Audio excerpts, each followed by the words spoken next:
आज के इस वीडियो में हम बात करेंगे अवंती फीड के बारे में। एक ऐसी कंपनी है जिसने अपने इन्वेस्टर को शॉर्ट रन में बड़ा ही अच्छा रिटर्न बना के दिया। अगर हम कंपेयर करें मार्च के क्रैश के बाद, कई बार जब जब इसमें अपॉर्चुनिटीज़ आई थी, आप सभी के साथ भी शेयर हुआ था वीडियो बना के। आज फिर से हमें कुछ वैसा ही समझ में आ रहा है, इसलिए आप सभी के साथ शेयर हो रहा है। सबसे पहले फोकस करते हैं इसके नंबर्स के ऊपर, नंबर्स कैसे रहे। अगर हम बात करें इसके जो Q1 के नंबर आए थे, उनमें जो टोटल सेल हुई थी उसमें 47% की जंप हुई थी आफ्टर कोविड। यानी चीज़ें जो एक एक एक पल के लिए थम सी गई थी जब कोविड का क्रैश हुआ था। और जिस बिज़नेस में काम करती है, डेफिनेटली उस वक्त तो इसका ज़्यादा डर फैल चुका था। इन चीज़ों को लोग अवॉइड कर रहे थे। उसके बाद कुछ हमें रिकवरी यहाँ पे होते हुए दिखाई पड़ रही है सेल्स के नंबर के फॉर्म में। अगर हम बात करें नेट प्रॉफिट में, ये डाउन है अभी भी। साल के 1 साल की अगर बात करें वाई बेसिस पे 26% की उसमें डिप दिखाई पड़ रही है। उसके बाद अगर हम फोकस करें एबिटा के ऊपर, एबिटा भी हमें डाउन दिखाई पड़ रहा है 25% की, वैसी रिकवरी अभी भी नहीं आई है। इसके बाद अगर हम फोकस करें इसके ईपीएस के बारे में, तो ईपीएस 7.64 से ये इस साल हो चुका था, इस साल 5.35 यानी चीज़ें आपको यहाँ पे डिप के फॉर्म में दिखाई पड़ रही है। रिकवरी कुछ हुई है, लेकिन वैसी रिकवरी अभी भी हमें नंबर्स के फॉर्म में नहीं दिखाई पड़ रही है।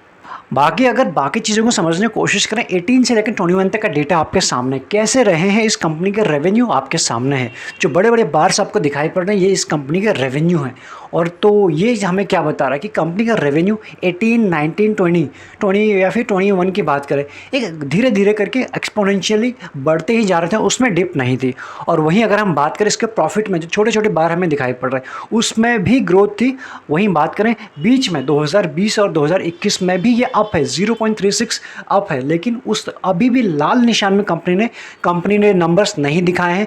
जहां अगर हम कंपेयर करें ऐसी वैसी सिचुएशन में बहुत सारी कंपनीज ने लाल निशान में रिजल्ट पोस्ट किए थे, इसलिए यहाँ से अभी भी ठीक ही नज़र आ रहा है।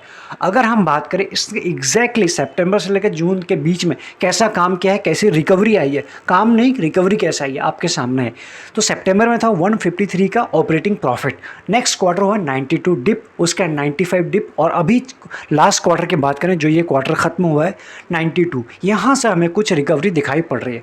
इसके बाद अगर हम बात करें इसके नेट प्रॉफिट के ऊपर, तो सितंबर में 111 था, उसका 75, फिर 70, और उसके बाद अब फिर से कुछ रिकवरी होते हुए दिखाई पड़ी, 73 के आसपास आई है। अगर कुछ अच्छा हुआ है, जिस तरह से ये जिस बिज़नेस में काम करती है, और जिस तरह से नेशनली नहीं इंटरनेशनल लॉकडाउन लगा था, और जिस तरह से कंपनी का काम होता है एक्सपोर्ट का, वहाँ से हमें अभी भी नंबर अच्छे दिखाई पड़ रहे हैं, लाल निशान में नहीं दिखाई पड़ रहे हैं।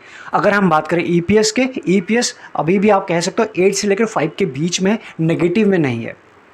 बाकी कंपनी की सेल्स ग्रोथ कैसी रही है इस 5-3-1 साल में आपके सामने, सारे के सारे नंबर पॉजिटिव में है। जब भी हम डेली बेसिस पे कुछ ना कुछ एनालिसिस लेके आते हैं आपके लिए, तो बहुत सारे कंपनीज अभी भी रिकवर नहीं कर पाई हैं उनके सेल्स ग्रोथ में। सेल्स ग्रोथ की बात करें -53 भी है या उससे भी ज़्यादा है, लेकिन यहाँ पे हमें पॉजिटिव दिखाई पड़ रहा है। अगर हम बात करें प्रॉफिट ग्रोथ की, या कुछ कंपनीज़ की अगर हम बात करें जिनकी सेल्स तो पॉजिटिव में आ गए, लेकिन प्रॉफिट में अभी भी नहीं आया है, यहाँ पर आप देख सकते हो 5 साल में पॉजिटिव था 19+, 3 साल में डिप था, लेकिन इस साल में फिर से कुछ चीज़ें हमें सुधरती हुई दिखाई पड़ रही हैं वाई बेसिस पे प्रॉफिट ग्रोथ में। बात करें आरओई के ऊपर, अगेन आरओई इसका शानदार है, यानी यहाँ पर हमें कोई भी डिप, कोई भी टेंशन की बात बिल्कुल नहीं है। फोकस करते हैं आरओसी के ऊपर, अगेन 48 से 32 ये डिप हुआ है, लेकिन अभी भी ये इस साल में 30 के आसपास है।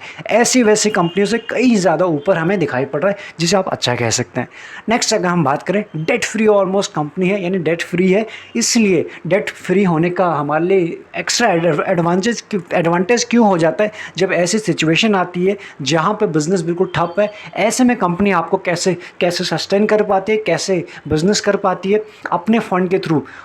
क्योंकि ऐसे सिचुएशन में अगर डेट लिया होता है और इनकम नहीं आती, तो डेफिनेटली डेट का जो रीपे वो तो करना ही पड़ता है। इसलिए हमें हमेशा डेट फ्री कंपनी के ऊपर फोकस रहना चाहिए अगर हम लॉन्ग टर्म इन्वेस्टिंग करते हैं तो। बाकी चीज़ें आपके लिए क्लियर यहाँ पे हो जाती हैं। डेट बिल्कुल ज़ीरो है और कैश कंपनी के ऊपर है, यानी कैश का कंपनी बुरे वक्त में इस्तेमाल कर सकती है। इंस्टेड ऑफ किसी से लोन लो, किसी से बोरो करो, प्लेजिंग करो, तब कंपनी के बिज़नेस को आगे रन करें। इसीलिए ये चीज़ हमें इस कंपनी में बड़ी अच्छी लगती है। इसके बाद अगर फोकस करें प्रमोटर के पास कितने हैं, 43 प्लस उनके पास है। पब्लिक की बात करें 31 प्लस है, यानी पब्लिक के पास भी अच्छा इंटरेस्ट, अच्छी होल्डिंग है, अच्छा इंटरेस्ट बना हुआ है। एफआईएस की बात करें 17 प्लस एंड डीआईएस की बात करें 7 प्लस एज ऑफ नाउ का डेटा है। इस डेटा को अगर प्रीवियस डेटा से कंपेयर करें तो चीज़ें हमारे लिए क्लियर हो जाती हैं। प्रमोटर के पास थे 43 प्लस, अभी हैं 43.69, यानी उतना ही है। एफआईएस की अगर हम बात करें 16.40 से 17.57 हो चुका है। इन्होंने थोड़ा सा अपनी होल्डिंग को बढ़ाया है। अगर हम नेक्स्ट फोकस करें डीआईएस के ऊपर, 4 से ये हो चुका है 4.35, यानी चीज़ें यहाँ पे थोड़ी सी बड़ी दिखाई पड़ रही है। गवर्नमेंट की अगर बात करें तो गवर्नमेंट का जो स्टेक है वो इंटैक्ट है एंड पब्लिक का उतना ही है, यानी सभी का इंटरेस्ट इसमें बना हुआ है। इसके बाद अगर हम फोकस करें म्यूचुअल फंड का, म्यूचुअल फंड भी हैं जिन्होंने इन्वेस्ट किया हुआ। सबसे पहला जो फंड है बीएनपी परिभाष, सेकंड है बीएनपी परिभाष लॉन्ग टर्म, थर्ड इसी का है बीएनपी परिभाष लार्ज कैप, और चौथा भी उन्हीं का है। यानी एक ही फंड काफ़ी बुलिश दिखाई पड़ रहा है। सच बताऊं ये कंपनी बड़े ही शानदार है, एक बेहतरीन कंपनी है। और बेहतरीन क्यों है, प्लेजिंग भी नहीं है, हमारे लिए एक और पॉजिटिव बात हो जाती है। डेट तो है ही नहीं, बाकी सारी चीज़ें तो है ही, उसके बाद भी प्लेज कभी ना था ना है। इन सब के बाद इस कंपनी ने कैसा रिटर्न दिया है लॉन्ग रन में आप यहाँ देख सकते हो। रिटर्न तो आपको काफ़ी अच्छे दिखाई पड़ रहे होंगे, लेकिन उसके साथ भी आप ये भी देखिए किस तरह से इसमें हिकअप आए हुए हैं या फिर किस तरह से इसमें करेक्शन भी आया हुआ है। उसके बाद भी इसने ऐसे रिटर्न दिए। अगर ये सिर्फ जब भी जाएगा, आज नहीं ये कल, ये इस लाइफ टाइम हाई के आसपास जाएगा, ये श्योर है। कब जाएगा ये हम नहीं जानते, लेकिन जब यहाँ चले जाएगा, ये रिटर्न कहाँ चले जाएगा आप इस चीज़ को समझ सकते हैं। इसीलिए कह रहा हूँ बेहतरीन कंपनी है, जिस फील्ड में काम करती है एक लीडर की तरह काम करती है। इसका जो मैक्सिमम लो है 1.41 है और जो मैक्सिमम है 979 के आसपास है। लॉन्ग रन के रिटर्न हमने देख लिए। शॉर्ट में अगर देखने की कोशिश करें 3 साल में 31 का, 2 साल में 86, 1 साल में यहाँ पे कोई रिटर्न नहीं दिए, क्योंकि कोविड के से पहले ही या फिर कोविड के बाद इतना क्रैश हो चुका था ये शेयर, अभी भी उस तरह की रिकवरी आई नहीं है। बाकी एक मंथ में हमें फ्लैट दिखाई पड़ रहा है, यानी -10 के आसपास, या फिर डिस्काउंटेड प्राइस पे हमें मिल रहा है -11। 3 महीने में भी ये माइनस में ही है। तो ऐसे में इस कंपनी को हमने कई बार स्विंग ट्रेडर्स में यूज़ किया है, आप और आपके साथ भी शेयर हुआ था। इसलिए इसमें ओवरऑल रिटर्न तो हमें यहाँ पे दिखाई नहीं पड़ रहे, लेकिन इसने वैसे हमें बड़े ही अच्छे रिटर्न बना के दिए। इन रिटर्न के बाद अगर हम इसको फोकस करें इंडस्ट्री पी के ऊपर, 19 है और ये हमें मिला है 26 के आसपास। अगर हम बात करें ईपीएस 21 प्लस है एंड उसका जो डिविडेंड यील्ड है 1 से ऊपर है। यानी हमारा जो फोकस रहता है, अगर किसी भी कंपनी का डिविडेंड यील्ड 1 से ऊपर है तो हम उसे अच्छा बोलते हैं, बाकी और पैरामीटर अगर मैच होते हैं तो यहाँ पे ये कंपनी हमारे अच्छे के पैरामीटर पे डेफिनेटली बैठती है। अगर हम बात करें डिविडेंड यील्ड की, डिलीवरी की सॉरी, तो 25 प्लस हुई है आखिरी ट्रेडिंग डे में। इन सब के बाद अवंती फीड के चार्ट को समझते हैं। चार्ट लगा हुआ आपके सामने वीकली का। इस चार्ट को हम समझे, अगर अभी तक आप प्राइवेट चैनल का पार्ट नहीं बने, डिस्क्रिप्शन में आपको लिंक्स मिल जाएंगे, प्रोसेस मिल जाएगा, और ओपन फॉर ऑल जो टेलीग्राम का लिंक है सभी के लिए जो ओपन है उसका भी आपको लिंक्स मिल जाएगा। जिस तरह से भी आप हमारे साथ जुड़ना चाहते हैं आप जुड़ सकते हैं। अदरवाइज एक्स्ट्रा लर्निंग के लिए आपको ज्वाइन बटन मिल जाएगा, आप उससे भी कंसिडर कर सकते हैं। इसमें क्या हुआ है इसको फोकस करते हैं। ज़रा यहाँ देखिए, ये था 2020 एंड ये मार्च अप्रैल का टाइम। यहाँ जो क्रैश आया था उस वक्त ये शेयर रफली बात करें 750 के रफली अगर हम बात करें उसके आसपास चल रहा था। एंड वहाँ से आप यहाँ देख सकते हो किस तरह से क्रैश आया था। ये ऑलमोस्ट 300 के आसपास आ गया था। एंड उसके बाद बीच में लॉकडाउन लगते गए एंड उसके बाद लॉजिस्टिक उस तरह से भी पहले जैसे प्री लेवल पे नहीं जा पाया। एंड उसके बाद कई कंट्रीज़ में उसके बाद भी लॉकडाउन लगते रहा, हमारे वहाँ रिलीज़ होने के बाद भी फिर कहीं और रिलीज़ हो गया था लॉकडाउन हमारे वहाँ, यानी कई चीज़ें इसके बिज़नेस को सफ़र करना ही पड़ा। तो उसके बाद भी जो रिकवरी हुई, फुल रिकवरी अभी भी नहीं है, ऑल्दो ये उसके आसपास आ चुका था, एक बार जस्ट उसके आसपास आ चुका है। वहाँ से इसमें कुछ शॉर्ट रन में एक करेक्शन आया हुआ है, और जो इसने सपोर्ट लिया ऑलमोस्ट जो आपको ये लाइन दिखाई दे रही है, ये है इसका 20 week exponential moving average, just उसके आसपास आया, जो इसके लिए इंपॉर्टेंट सपोर्ट का काम भी कर रहा है। वहीं से ये बाउंस बैक करता हुआ दिखाई पड़ रहा है। वो कौन सा लेवल है, अगर उसको हम फाइंड आउट करने की कोशिश करें, 520 से लेकर 500 का एक स्ट्रॉन्ग सपोर्ट है इसके लिए, वहीं उसी के आसपास गया था, वहीं से बाउंस बैक करने की कोशिश कर रहा है। और जो कैंडल हमको बनते हुए आखिरी वाली बिल्कुल ग्रीन वाली ये दिखाई पड़ रही है, ये एक बुलिश कैंडल दिखाई पड़ रही है। वीकली पे हमें क्या क्या समझ आ गया, एक तो इसका सपोर्ट समझ आ गया, 500 से लेकर 520, 510 ये सारे इसके सपोर्ट हैं। स्ट्रॉन्ग की अगर बात करें, एक का नाम लें 500, तो ये वहाँ से बाउंस बैक शुरू हो चुका है। एंड इस शेयर को सिर्फ अगर हम प्री कोविड लेवल की बात करें 750 से 800 के आसपास जाना है। अगर फर्स्ट टारगेट की बात करें 750, इतना हमें समझ में आ गया वीकली के टाइम फ्रेम से। इसको समझते हैं वन डे के टाइम फ्रेम है। यहाँ आप देखिए, यहाँ एक सेकंड, ये जो लाइन है बिल्कुल 200 डेज का ईएमए है, वहीं से पहली बार भी वापस गया था, एक अच्छा रन दिया था इसमें, बुलिश मोमेंटम आया था। अगेन यहाँ से फिर से वैसे मोमेंटम बनता हुआ दिखाई पड़ रहा है। ये जो शेयर इस चैनल पे कई बार आ चुका है। सबसे पहला जो आया था जब ये इस लेवल के आसपास था, उसके बाद जब ये 415 416 के आसपास था, यही बोला था कि इसमें पाने को बहुत कुछ है, खोने को बहुत कुछ है। खोने को बहुत कम है, पाने को बहुत है, यानी यहाँ से अच्छा रिटर्न दे सकता है। उसके बाद आप देख सकते हो इसने ऑलमोस्ट 450 के बाद हम बात करें 450 से लेकर 420 के बीच में शेयर हुआ था।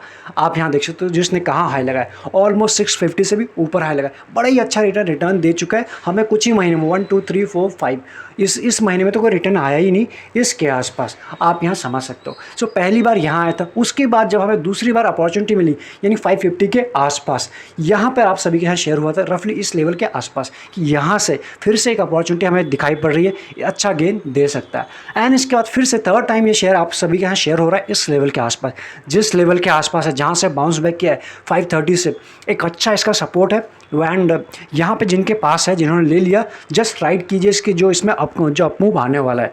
जिनको लेना है fresh buying, definitely this price is good, यहाँ पे हम बाई कर सकते हैं। और यहाँ से अगर कभी भी डिप हमें मिल जाती है मार्केट में कभी भी, या फिर इस शेयर में कोई जर्क आता है, डेफिनेटली यहाँ पे ऐड ऑन करना चाहिए। अच्छा अपमूव इसमें आने की पूरी पोटेंशियल बची हुई है और बड़ा ही जल्दी ये रिटर्न दे देगा।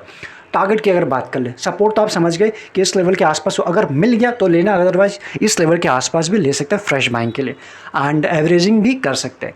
पहला टारगेट की अगर हम बात करें अभी है 565 के आसपास, तो पहला जो इसका रहेगा 600 के आसपास का रहेगा, जो इसके लिए इमीडिएट बेसिस पे जो टारगेट दिखाई पड़ रहा है। उसके बाद 650 और उसके बाद जो इसका थर्ड टारगेट आता हुआ हमें दिखाई पड़ेगा 750, जो इसका प्री कोविड लेवल था वहाँ तक आपको आता हुआ दिखाई पड़ेगा। ये हमें जो लगता है ये 750 भी जाएगा, और उसके बाद जो इसके प्रीवियस हाई है यानी 1000 के रफली आसपास ये वहाँ भी जाएगा। बस ये है कि हमें होल्ड करना पड़ेगा। जब 400 के आसपास आया था, इस लेवल के आसपास आया था, अगर हम बात करने की कोशिश करें तब भी आप सभी के साथ शेयर हुआ था कि थोड़ा होल्ड करना पड़ेगा, लेकिन अच्छा अपमूव दे सकता है। 750 का टारगेट तब भी दिया था, आज भी पहला जो टारगेट दे रहे हैं 750 का ही टारगेट दे रहे हैं, आपको बड़े ही जल्दी आते हुए दिखाई पड़ेगा। ये है, मार्केट में हिकअप भी आएंगे, जर्क भी आएंगे, लेकिन हमें इसको पेशेंटली होल्ड करना पड़ेगा। आखिरी जो कैंडल बनी हो एक बुलिश या फिर डोजी आप इसे कह सकते हो, एक अच्छा अपमूव यहाँ पे आया था, ये देख सकते हो अपमूव। उसके बाद छोटा सा इसको बिल्कुल 20 डे के आसपास एक मिला रेजिस्टेंस, यहाँ पे इसने थोड़ा ठहरने की कोशिश करा, हो सकता है 1-2 दिन और ठहर जाए, लेकिन जब निकलेगा बड़े ही प्यार से आपको ये लेवल आते हुए दिखाई पड़ सकता है। इसलिए इसको स्विंग ट्रेड के लिए अगर यूज़ किया है पास्ट में या फिर करें, काफ़ी अच्छा रिटर्न इसने दिया हुआ है। ऑल्दो हमने जब इसके देखे थे 6 महीने में इसने वैसे रिटर्न नहीं दिए, लेकिन आप ज़रा देखिए जब ये चीज़ हम पकड़ पाएँ, अगर हमें इतना स्किल है तो काफ़ी अच्छा इस शेयर ने हमें रिटर्न बना के दिया है। चलिए इस वीडियो में इतना ही, मिलेंगे नेक्स्ट वीडियो में। अगर इसके रिगार्डिंग अभी भी कुछ क्वेरी आप हमें बता सकते हैं। बाकी आप ज्वाइन बटन को कंसीडर कर सकते हैं फॉर एक्स्ट्रा लर्निंग के लिए। चैनल को आप सब्सक्राइब कर सकते हैं अगर आपको वीडियो ठीक लगता है तो। Thank you so much.